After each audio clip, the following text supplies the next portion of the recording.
What I would now tell every young entrepreneur and business startup to do is put yourself in the skin and look out of the eyeballs of that person that you're creating the product or the service for, not the person that's paying for it. Yep.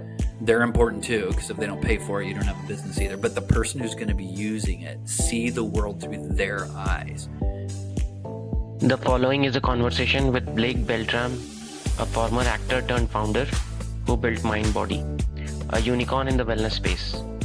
Post a successful exit, he currently advises tech startups and is the co-founder of AImmortal agency, who are creating MyAivatar, the digital AI-powered version of you, giving family, co-workers, and future generations the ability to interact with you across space and time. Thank you so much for joining me on the call today, Blake, and being on the podcast. Absolutely. It's great to be here. Good to see you again. Good to see you again as well. We met at South by Southwest and then a couple of events. Lumos House, Andrew's event was the event where we actually met. That's right. Were you able to attend all days or were you just there for a day? Oh, I was there. Yeah. I was a couple of days late because I went to a conference in LA, but I was in Austin for something like 11 days altogether. I definitely took advantage of every bit of South by Southwest, which was amazing. Yeah. And that house was great. I really enjoyed that house. Yeah, absolutely. I mean, and some really great founders, good conversations. And I think we met again at Rafi's rooftop event, which was also pretty fun. No pitching. Yeah, that was. No pitches allowed. No pitches allowed. How was that for you?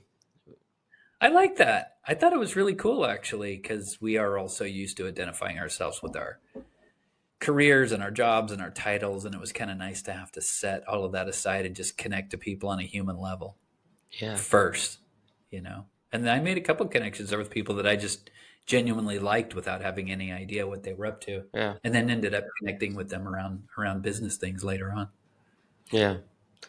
I think few people, including me, were squirming for at least the first 15 minutes because it was very odd. Yeah. So used to pitching. I remember Rafi taking a lap and actually pointing out people, no pitching. Hey, stop pitching. Yeah, it was difficult. It was difficult to not talk about anything business related. Yeah. But I think it's a great exercise because I think we can tend to identify ourselves too much sometimes with what we do or what we're up to. And that's not really who we are. Yeah, for sure. And so, I mean, obviously I know a lot about you from some of these conversations, but maybe for the audience, a brief background on yourself and your journey so far. Yeah, I mean, I guess the most interesting thing from a startup perspective is that I started a company called MindBody by myself as a solopreneur after I bought a $64 book on how to make software. Started a company by myself, did the whole thing by myself for about a year, brought in somebody who was sort of consulting with me a little bit, who ended up being a co-founder about 2.5 years in. He came in full time. And then that company ended up being MindBody, and it was hard body software at the beginning. Oh, really? And then I named it Hard Body Software. And then that's a funny story in itself, how we changed the name, but we ultimately changed the name to MindBody Software, and then it became MindBody through the years. I think it was MindBody Online for some period in there, but all the same customers and the same technology. It did more from desktop software, which I created, to SaaS software at a certain point, about 7 years in or so. And that company ended up going public in 2015. And so I got to experience that. And then private again in 2019, when we sold to private equity for close to $2 billion, give or take $1.9 billion and change. Good success story. So yeah. So I guess you could say I'm a unicorn founder, but not a typical founder whatsoever. I was not somebody who sat down with the intention of creating a $1 billion company. I was an actor and a writer. I had a degree in theater, film, and television from UCLA, and I was pursuing acting and writing, and computer consulting was something I was doing just on the side that I had kind of picked up on the side.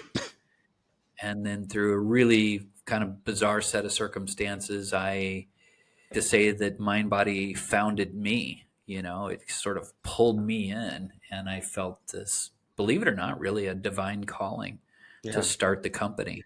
And I literally bought a book. I actually have a copy of it right here. What's the name of This the is the book? book this is it. Access 97. Oh my God. I remember Microsoft Access. Access 97 Bible. Uh, And programmers will get a kick out of this. there's a CD. There's a Yeah, yeah, of CD-ROM. course, there's a CD. Yeah, and there's a sample veterinary clinic database in there that has like the back end and the front end, and they use that as a tutorial, Yeah. to teach you how to make software. These were the days of installed software. Yeah. People forget. I started in '98, but SaaS wasn't even really possible. We were still talking about, when is broadband going to be ubiquitous? Will it be ubiquitous? Will we be able to develop Yeah. media and programs for things on the internet? Will we ever get there? And of course, we got there as a culture pretty rapidly. And so once SaaS really became possible, we were pretty poised to make that leap. So yeah, definitely not your typical technology founder. I'm a bit of an anomaly. Yeah. I'm sure the Access book didn't pull you though. Which was the book that pulled you to MindBody? What do you mean? That I used to start MindBody? Yeah, you said you read a book and you decided to kind of pursue this idea of MindBody. Yeah, this was it. This was it. Oh, I thought that was some spiritual book on meditation that pulled you. Well, that's a different side of the story. Yeah. In terms of what it took to get me sort of in the place personally and spiritually, I had to go through a total crisis of faith and, Oh, a little bit of a personal meltdown and personal crisis in my life a couple of years before that. And so I had some spiritual experiences, one in particular that was really profound and sort of, I like to think, got me out of my ego, got me out of my head a little bit mm-hmm. and into a little bit more of a place of surrender. Mm. And, it was from the place of surrender that when what felt like a calling came around to start this software company, that I surrendered to what I felt was a calling. And that's when I went and found the book, the Access Bible, that on how to actually make software. Previous to that, no, I was reading The Road Less Traveled by M. Scott Peck, Mm. which has one of the great first lines ever. The first line of that book is, "Life is difficult." And then, No shit. which I just love. Yeah, no shit, right? We all know this. Yeah, which is part of the fun that maybe you and I should get into. I think a lot of times founders think that starting a company is going to, if it's successful or when it's successful, is going to solve all of these problems, and that life is going to be grand. Yeah. Yeah. Yeah, life is difficult. Startups are difficult. Running companies is difficult. Selling companies is difficult. Yeah. You got to figure out.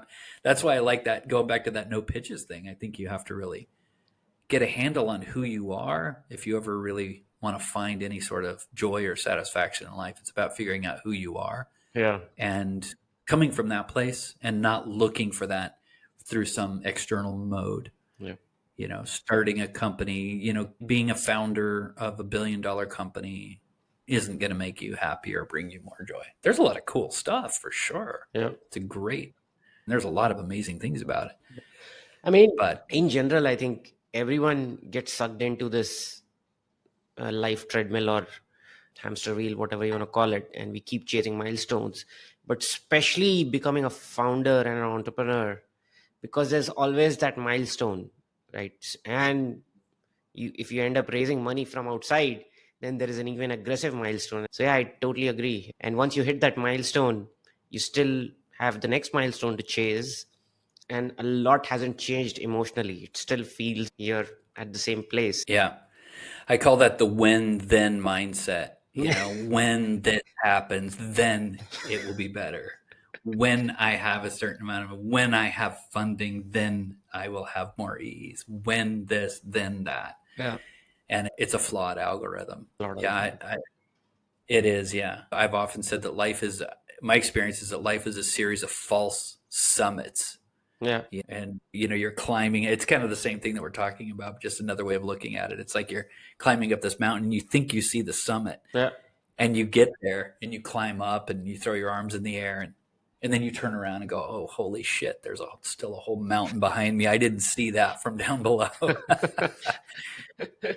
You know, you take a little break, celebrate, have a couple shots of tequila, and then put on your climbing shoes and start working on that next one. Next one. And yeah, it really truly is just the journey. You know, it is just a series of false plateaus. And we all have challenges. We all have crises. We all have things go wrong in our life. You know, in some ways, it's what binds us together as a species, I guess. Yep. Life being difficult. Yep. Life is difficult. Yeah, no doubt about it. There's a lot of joy too. Not to sound like Debbie Downer, because there's a lot of amazing. Yeah, I mean, that's a lot of money. Yeah. I'm sure it brought some joy. Yeah, a lot of amazing things. I mean, I love being alive, Yeah. especially because I'm not exactly sure what the alternative is. Yeah. So That's a good one.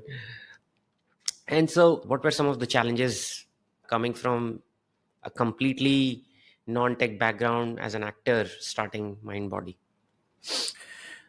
boy, there were so many challenges. A lot of it was just logistical, you know, just figure out logistical things that it takes to start a company, even a sole proprietorship, and, you know, and do contracts and things like that. Luckily, I have a pretty good mind for those kinds of things. So even when I started in the late 90s, there were still enough resources around that I was able to figure out most of that stuff. A lot of the number one challenge that I had early on, and it ended up being a blessing, I think, that I did have a background as an actor and as in really studying human behavior and human experience. Because when I sat down with user number one with my yellow legal pad to take notes on what he does through his day, so I could figure out like what features and functionality to put in the software that I was making for him, the guy said to me at the end of this interview, we're not going to use this technology that you're making for us, just so you know. We're not going to use the software that you're making for us. And I was like, and so that was right out of the gate. Number one challenge. The guy who I'm making the software for tells me we're not going to use the software that you're making. So I'm like, what the fuck? What do you mean you're not going to use it? Yeah. Well, in that moment, I fell back on my training as an actor and being curious about a character and curious about human behavior. So instead of getting mad, I got really curious. And I was genuinely curious. What do you mean you're not going to use it? And his answer was, well, this was 1998, right? Yeah. So we didn't all have supercomputers in our pockets in 1998. If we were lucky, maybe we had a flip phone or some big ass phone that we carried around in our car. But he said, we're not technology people. We just don't like technology. We're dancers. We're artists. We're creative people. I mean, I was an actor and a writer myself. So, Yeah. I was, but he saw himself on some other echelon. Yeah. And so I thought, wow, okay. And in hindsight, it was the best thing that I think he could have said for me, because I intuitively did what I would now tell every young entrepreneur and business startup to do. It's put yourself in the skin and look out of the eyeballs of that person that you're creating the product or the service for, not the person that's paying for it. Yep. They're important too, because if they don't pay for it, you don't have a business either. But the person who's going to be using it, see the world through their eyes. And I've even thought of writing a book about, taking an acting approach or a writer's approach to software development and to interface development, because that's what I did intuitively. So I didn't know how to make software, which was an incredible thing. My joke is I wasn't burdened by knowledge or experience. And in a way, even though it's kind of laughable, it worked, because had I known how to make software the right way, I probably would have made software and then would have been like, let's see if I can get this idiot to figure out how to use it. I'll just tell him how to use it and he'll like it. That wasn't my approach, because I didn't know how to make software. So I approached it like an actor and a writer and saw the world through his eyes. And I made an interface for him. And I made feature functionality that was for him, that solved his problems. I knew right then, if this guy uses it, I have a business on my hands, I think. And if he doesn't use it, I don't. Okay. So it kind of came down to that user number one and how I handled that experience.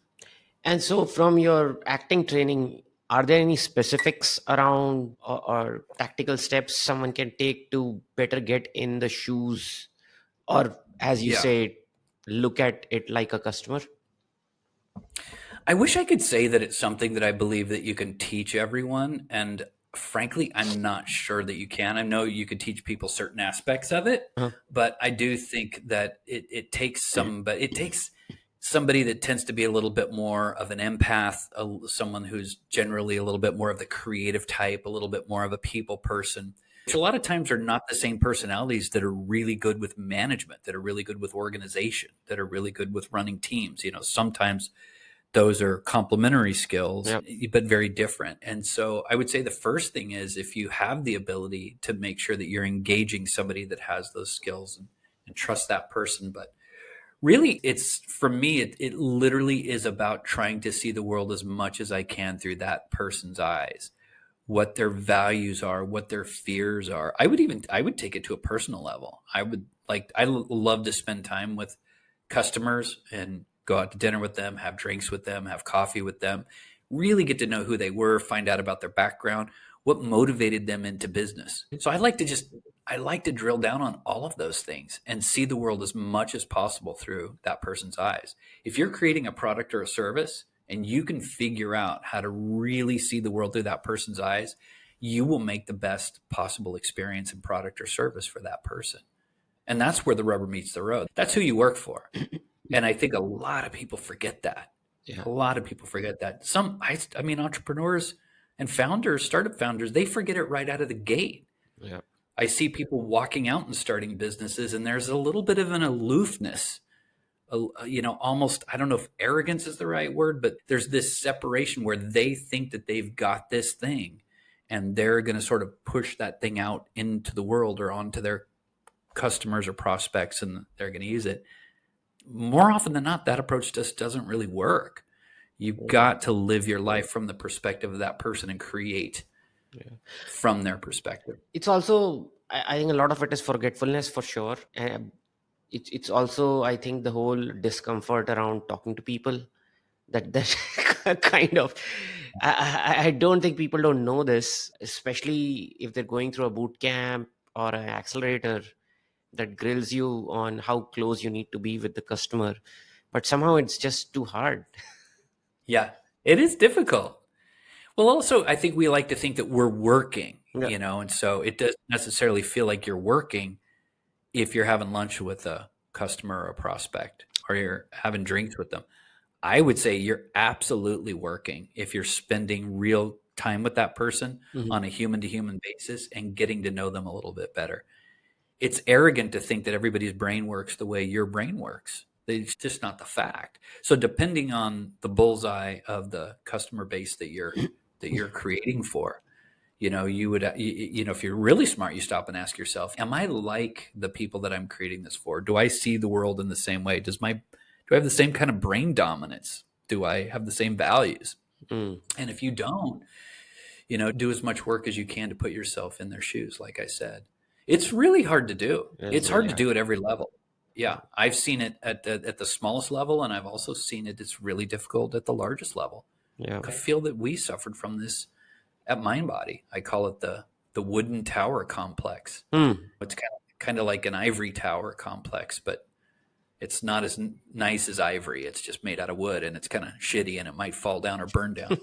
But it amounts to a bunch of people sitting in a room and making decisions from a place of sort of an authoritative state of being. And it really almost in some cases becomes more about who's got the power in the room, or who's the authoritative one in the room, or the decision maker in the room, completely losing sight of the fact that y'all are working for the person who's going to use that. You're working for the customer. Yeah. You're not working for each other. You're not even working for the boss or the CEO.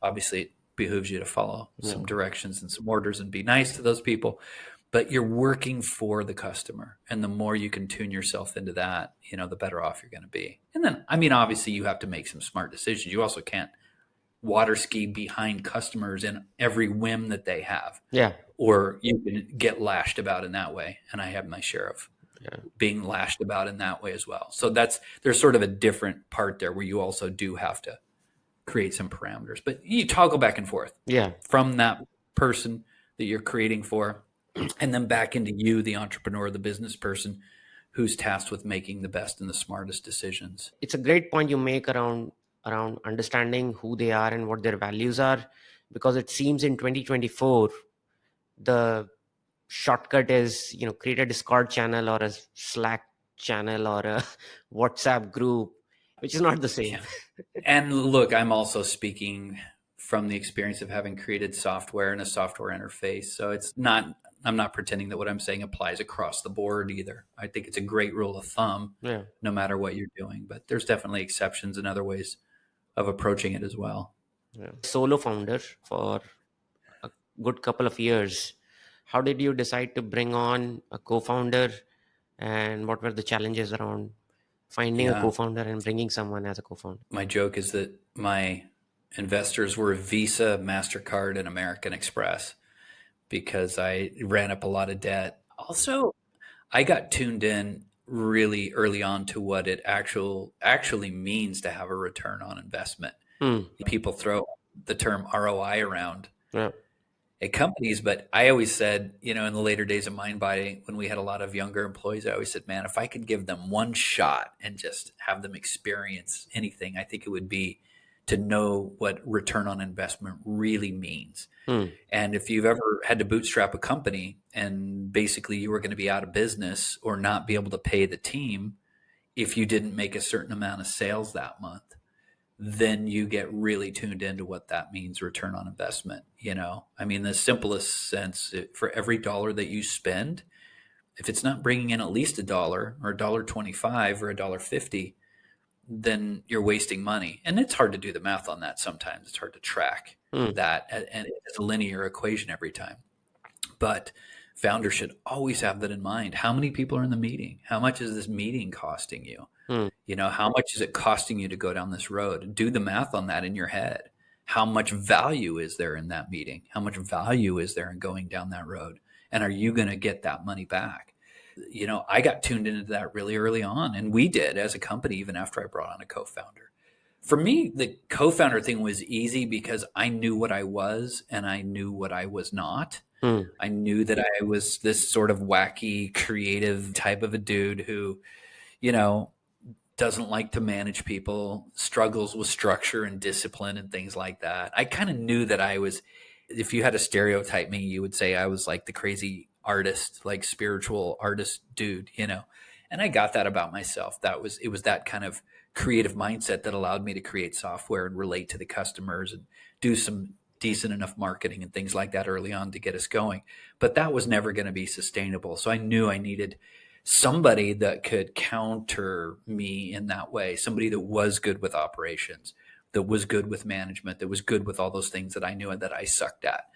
So once I kind of felt like I had a tiger by the tail, which was like 7, 8, 9, 10 clients, it started to feel a little bit overwhelming in terms of management. And that was when I was like, wow, I need help. I need to find somebody that knows the things and is good at the things that I'm not good at and that I don't know. So it was really obvious to me that if I want this to get to the level that I want it to get to, I'm going to need to bring somebody else in. I'm going to need to bring a counterpart in. I knew so little. This is a funny story, Vishesh. I met this first guy. My therapist at the time set me up with this guy. Oh, he's the Silicon Valley guy, whatever. So I showed up to this meeting with him at Coffee Bean and Tea Leaf, and he had, in those days, it was like a Palm Pilot. Yep. Because it was pre-iPhone. So it was like a Palm Pilot that you could send and receive email on, which was like, wow, that's fucking cool. What's that? And I remember him having it at the coffee shop, and he was very proud of it. And he just had this kind of arrogance about him. And I remember him asking me if I had a business plan. Mind you, I had like at least a half a dozen customers and operational software. People were paying me. The software was working. It was running businesses. And this guy's, do you have a business plan? And I remember my response was like, what the fuck is a business plan? Actor meets an MBA. And I was so annoyed at that point. I think I even said, what the fuck do you think I need you for? I need somebody that knows what a business plan is to write a business plan. I don't know what that is. That shows you how little I knew. But also it just shows you the arrogance of somebody that did know a lot more than I knew. And, think about what he missed out on there. I mean, here was a company that was going to be worth $2 billion someday. And he's kind of looking down his nose at it, missing the fact that there's operational software and paying customers. And let's get curious about that. So kind of funny. Wow, that is some missed opportunity. Yeah, just by being rude. Yeah, you got to be. Yeah, it's like the fifth Beatle now. I don't know if that guy knows. That's a good one. Fifth Beatle. We spoke a little bit about math earlier as well. It is hard to get the math right. Why is it so easy for people to completely ignore math these days, you think? I mean, you've been coaching a lot of founders lately. What do you think is the big reason why people, I mean, it's hard to get the math right, but people are not even paying attention to the math these days? It's so funny. Yeah, I've seen it. I saw it just this week. I've seen it so many times. I've done a presentation a couple of times that I have that's called Wishful Thinking is Not a Viable Business Strategy. Yeah. And I think as entrepreneurs, as creatives, we get excited about stuff. And I just think we have some weird tendency to engage in wishful thinking, and I'm guilty of it too. I've definitely made the mistake. I see people make the mistakes all the time. An entrepreneur brought me an idea for a business just this week, and I, flipped through his pages, and I could just see right off the bat, like, this math is not correct, and I could see it right in black and white. So yeah, why?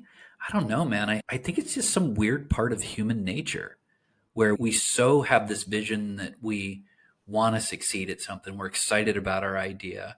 And again, I think like we talked about earlier, maybe we start to wrap our identity up in that a little bit. If I just have this successful business, then I'll be happy. Then people will respect me. Then my parents will, Yeah. be happy about what I'm doing, whatever it is. And then they put the blinders on and engage in wishful thinking. The funny thing is, I think sometimes it takes some wishful thinking also. Yeah. So it's probably this weird conundrum where if you didn't live in a little bit of a fantasy land, you'd probably never be a founder to begin with. Yeah. We tend to have delusions of grandeur. Yep. Where's that fine line, I mean, the difference between a delusion of grandeur and, mega success is whether or not it actually works out. But yeah, so I think that's it. I think people just have a tendency to engage in overly wishful thinking. Yeah. And you can test those things, most times you can go out into the world and you can have more conversations, get a prototype up, get an MVP up, get a proof of concept up at one place. If you've got this thing that you think is going to change the whole restaurant industry, like, okay, can you get it going at one restaurant or two or three restaurants? Does the math work in micro? Because my belief is that if the math works in microcosm, which math and money always follows energy and enthusiasm. So if there's energy and enthusiasm, that's probably somewhere going to turn into money. And so if there's energy and enthusiasm at the micro level, you got a much better chance of scaling it and having energy and enthusiasm at the macro level. That's why I look for a proof of concept that people are excited about, or an MVP that people are excited about. That's tough to do sometimes too, I understand. Yeah. But founders a lot of times have this idea that when I get money, then I'll create this product, then I'll prove it out. They think that the money's going to solve it. I don't know. Did I answer your question, or did I get sidetracked on rambling about something else? No, I think that you did. I mean, that's the conundrum. You have to have some wishful thinking, yet the same wishful thinking can get you, put blinders that make you not notice things, which probably means there's also a tad of luck and serendipity needed for you to be a successful founder. It's not just about you doing and it all being a science. There has to be some luck involved in all this. For sure. I mean, I would take it a step further and say I may be weird in this way, but I do think that we're spiritual beings having a human experience, and that we're made out of energy, and money is energy, and the things that we do are made out of energy. If you could look at it, all of this through a big enough microscope, it would all look like one thing, right? Yeah. You would just see little protons and neutrons and whatever quarks flipping and flitting around. And so to me, it's all interconnected. And, whether or not you succeed, yes, it's luck. There's luck. But I think if you break the luck down, you would probably find that there's some spiritual principles underpinning luck as well. Yeah. So that might sound a little bit out there or a little bit woo, but it's my experience, and I've experienced it both ways. Trust me, I've had my share of failures and challenges as well. Hmm. And so I'm always asking myself, what is that mysterious algorithm, that leads to either success or failure? And I definitely have not completely cracked that code as of yet. Yeah, that's also an elusive code. Every serial entrepreneur thinks they have cracked the code with the last one, and yet when the next one comes around, I mean, it definitely becomes easier. I think you have more experience, more money, more reps under your belt, but it's still a chase. I don't think that changes. Yeah. Yeah.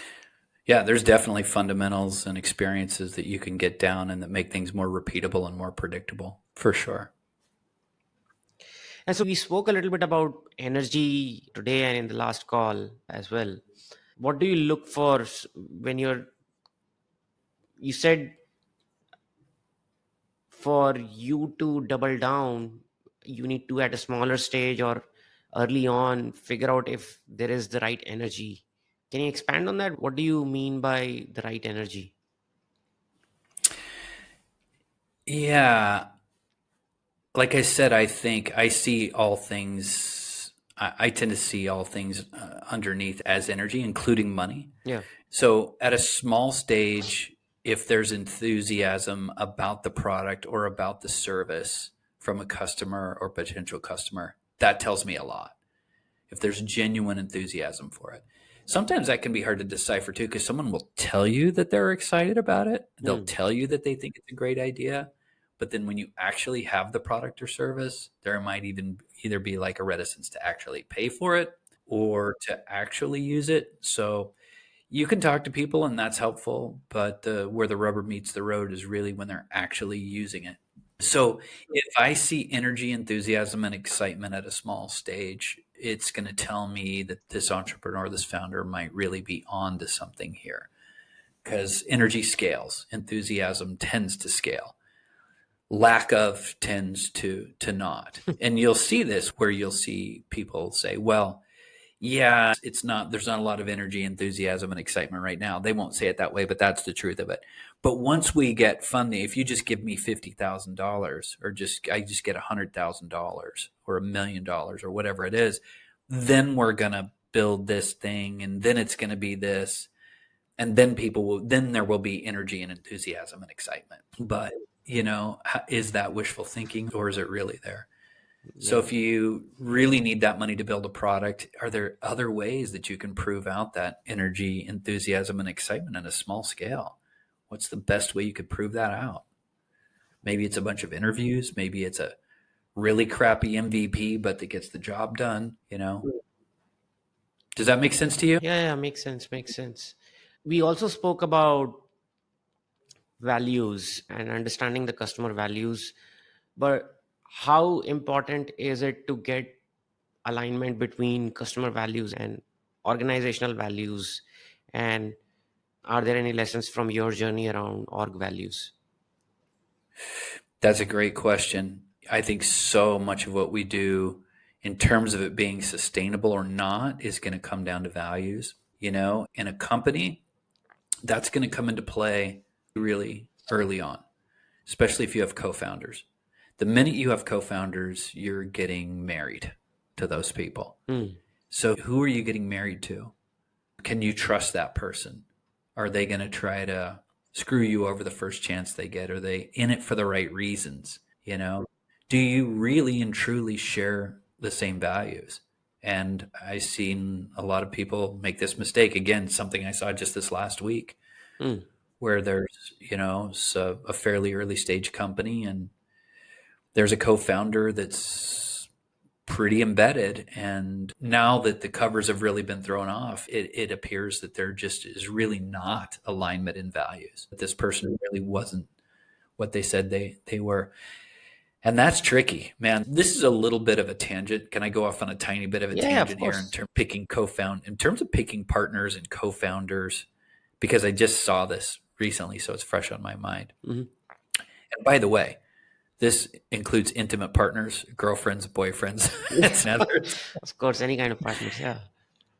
I think there should be a high school course and college courses on understanding narcissism and narcissistic personality disorder and also borderline personality disorder, Mm, as well as some other mental health things.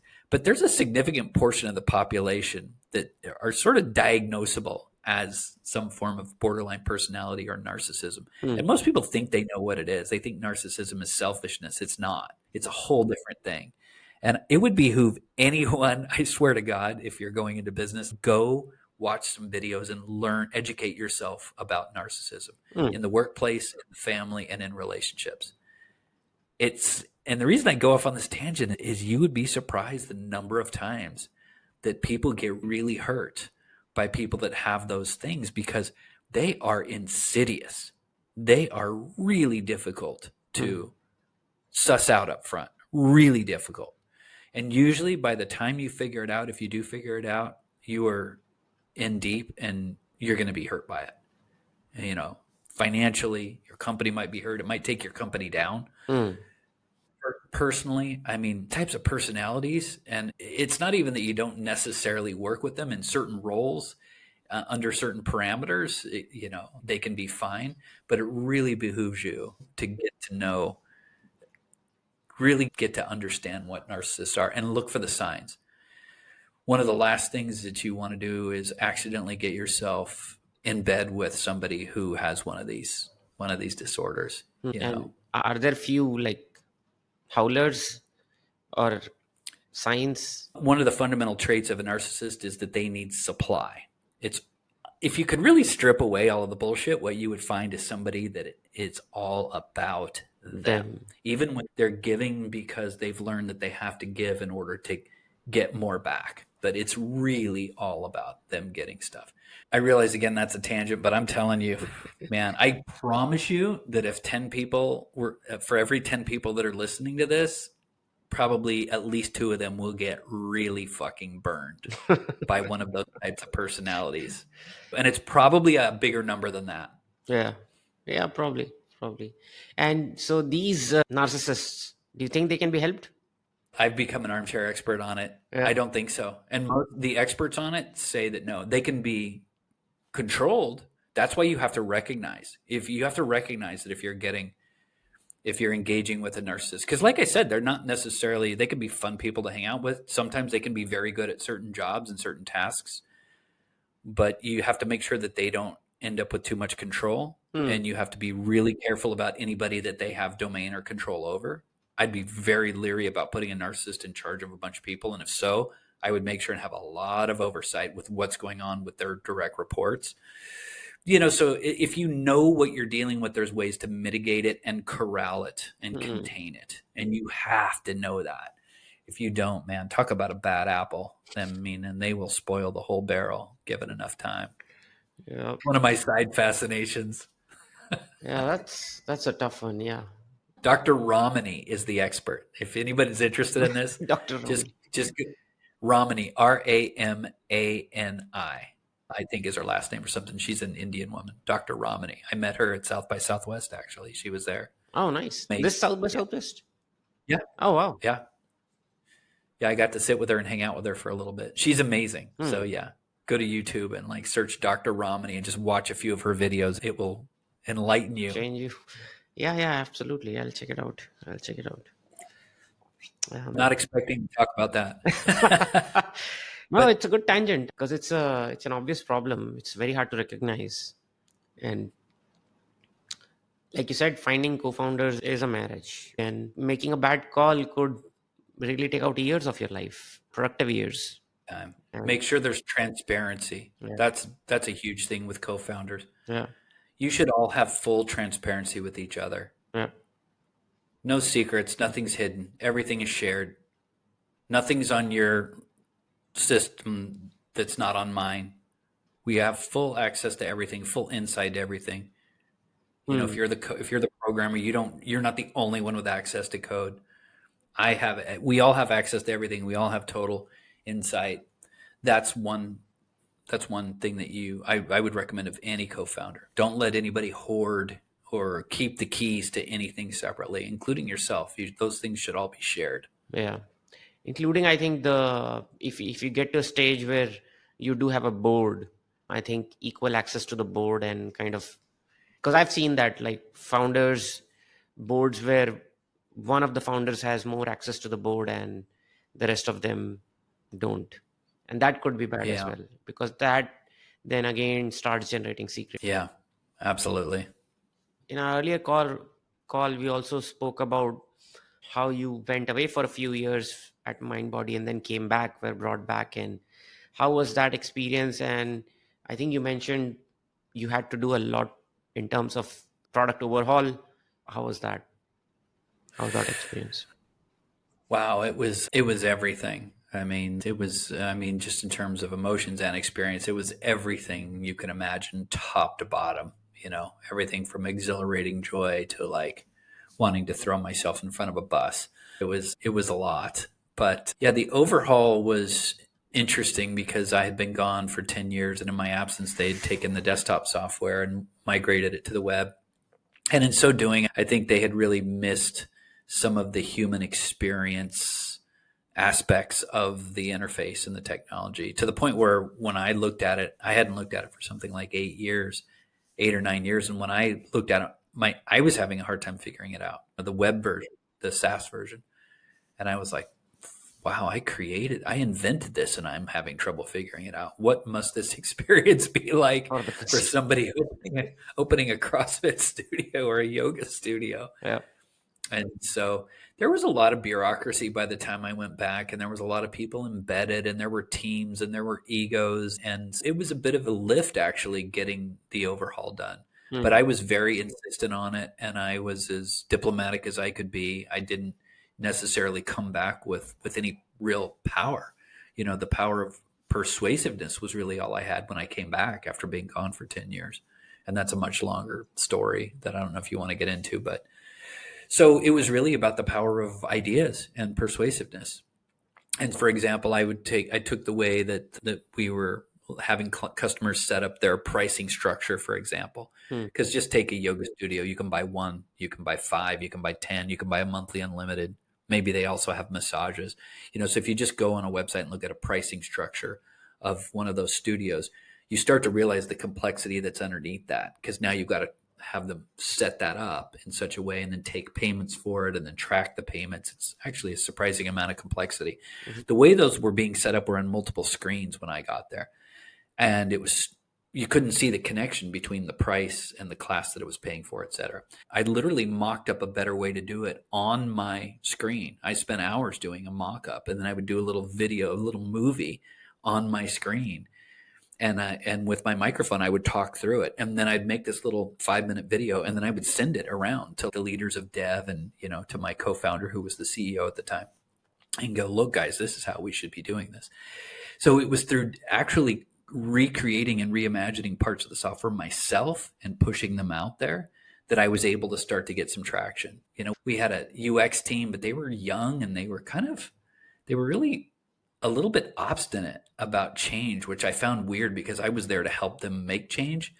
But for some reason, they were a little obstinate about change, and they were headless. They didn't have a leader really. And so in some ways, I had to sort of arm wrestle the UX team. And I finally was able to win them over and get them on board, and then help them behind the scenes, to get this software overhauled. The heavy lift, but we did it. And by the end of that year, the company had made the biggest one-day change that they had ever made to the software. So from that point forward, there was an old interface and a new interface. Hmm. And then we slowly but surely added on to the new interface, and the software became better and better over time. It's still, to be honest with you, it wasn't going to win any awards, but it was a heck of a lot better than it was.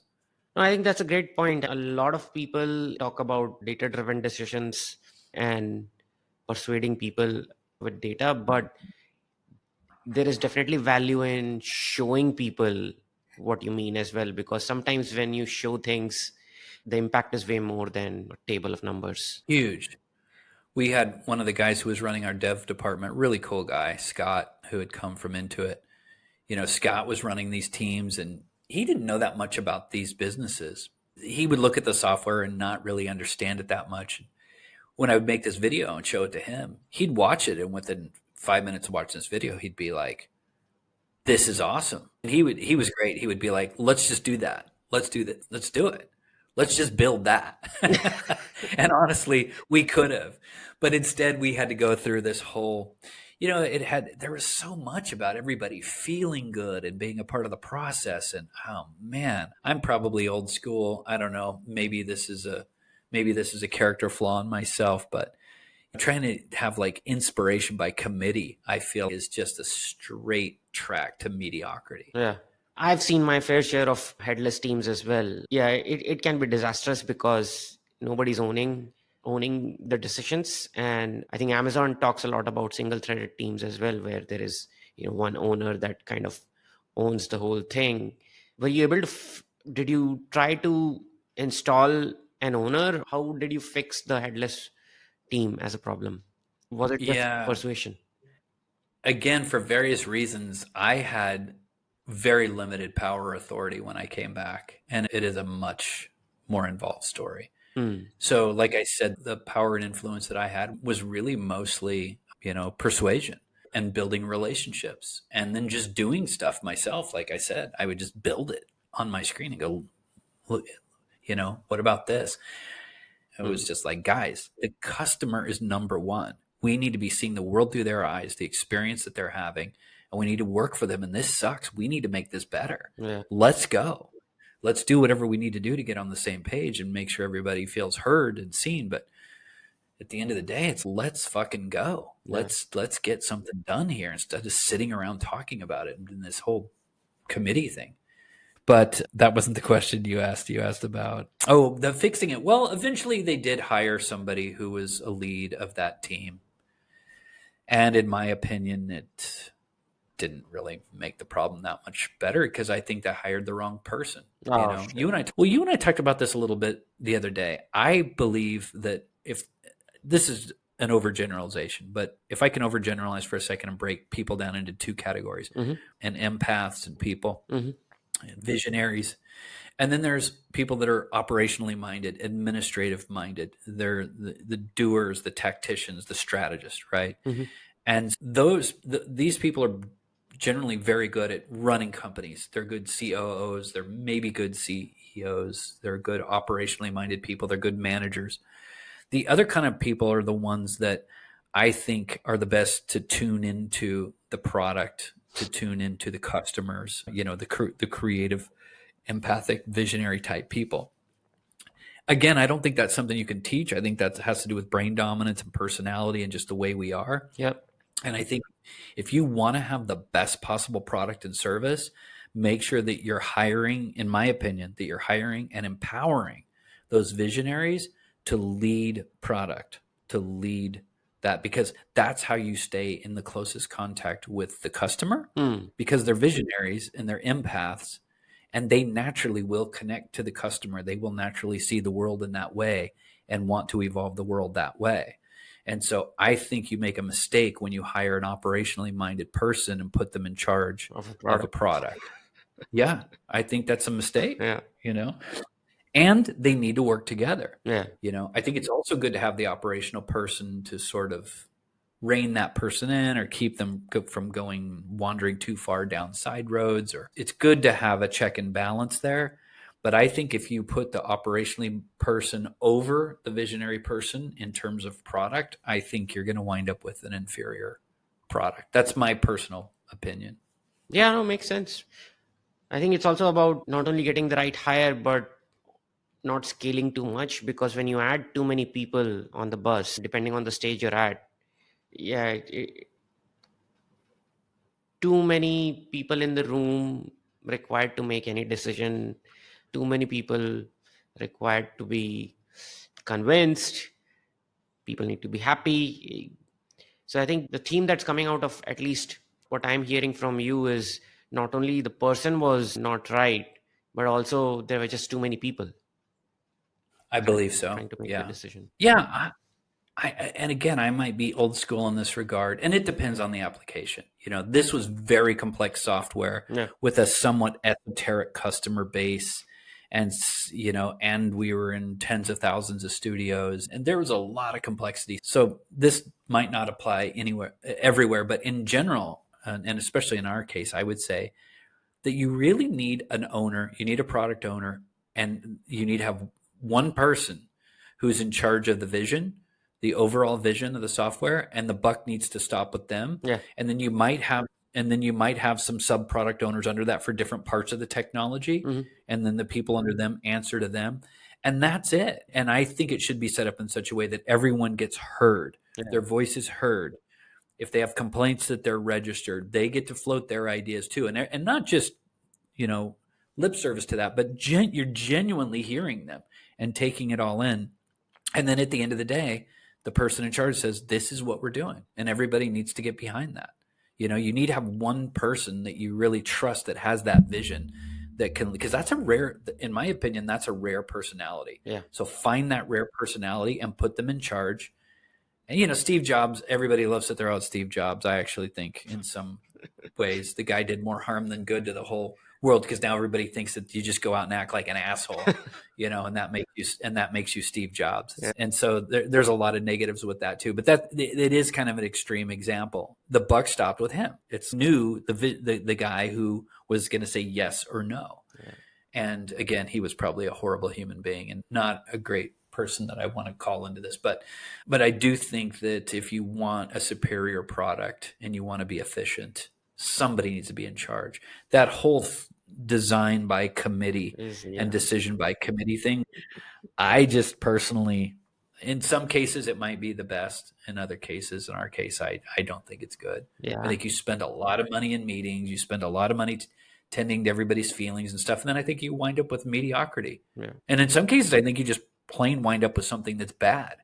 Yep. Because there might be one person in that room of 10 people that actually really genuinely understands the customer and what it's like to work in that business. And, and then you do this whole committee thing and you wind up with something in the middle, and it's really doing a disservice to the customer. Yep. Totally agree. I think the structure that you described, totally agree. I think there needs to be someone who owns it for sure. We spoke a little bit about your next venture, which was, a yoga mat cleaning machine. I don't know if you want to talk a little bit about, the mistakes there and any learnings there. Yeah, it was interesting. Yeah. I went out after leaving MindBody in 2019, and before too long, got involved in another startup and went out and made some of the mistakes that I'm talking about that I really knew better. But yeah, one of the main mistakes I made was I engaged in some wishful thinking for sure. I saw this product, that this guy had invented, which I still think is really cool. It's a machine that runs on ultraviolet light, UVC light, and you can run yoga mats through it, and it zaps both sides of the yoga mat, and it kills all the viruses and fungus and gross stuff on your yoga mat, which is pretty cool because studios, especially the hot yoga studios, they would find that they could not get the smell out of their rental mats after a while, because what happens is the stuff gets so embedded in the pores of those mats that no amount of cleaning will get it out. Yeah. And then they would find that if they ran it through the UVC machine, that the smell would went away. If there's smell, there's bacteria. Yeah. So running it through the machine would get rid of the smell, and that told them that the machine was killing the bacteria. So I talked to somebody who was like a nurse that was running a hot yoga studio. He had energy and enthusiasm for it. He was like, this is amazing. The mistake that I made in hindsight was that was one data point. Okay, there's energy and enthusiasm. So first of all, I should have said, now that is a hot yoga studio, and this is a manager at a yoga studio. And it's also somebody who's a nurse. Mm. So she really cares about that bacteria and that smell. She might even be a little OCD, right? Yeah. She's at a hot studio, so she's dealing with things that people at non-hot yoga studios aren't dealing with. And I should have really factored all of those things in. And instead it was like, I sort of took that on as, okay, there it is. There's the energy and enthusiasm and excitement that I was looking for. And she was also the user, the end user. She wasn't the person paying for it. So there's a couple of people that as the business person you have to talk to in that thing. There's the energy and enthusiasm and excitement of the end user. Yeah. And then you have to do the napkin math on what you're going to need to make it a viable business. Mm. And then you're going to have to figure out, well, is the owner willing to pay X amount?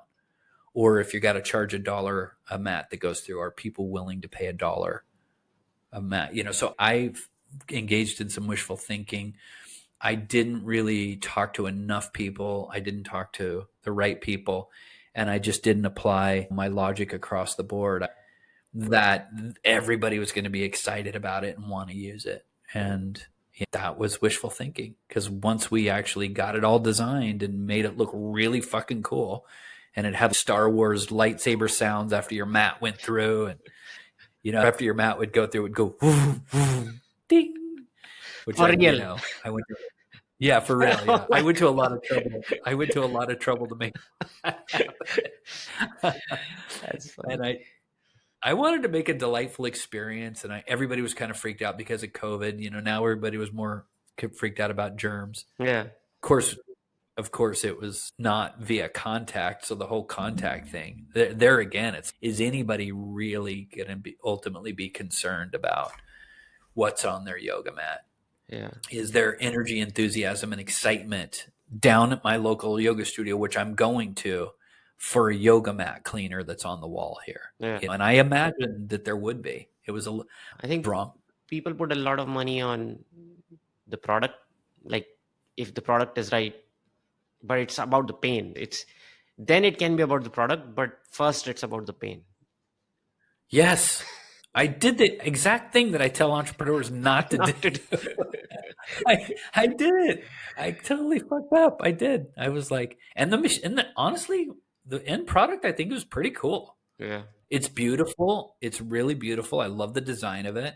Yeah. I still own some piece of that company, so it'd be awesome if somebody made something out of it.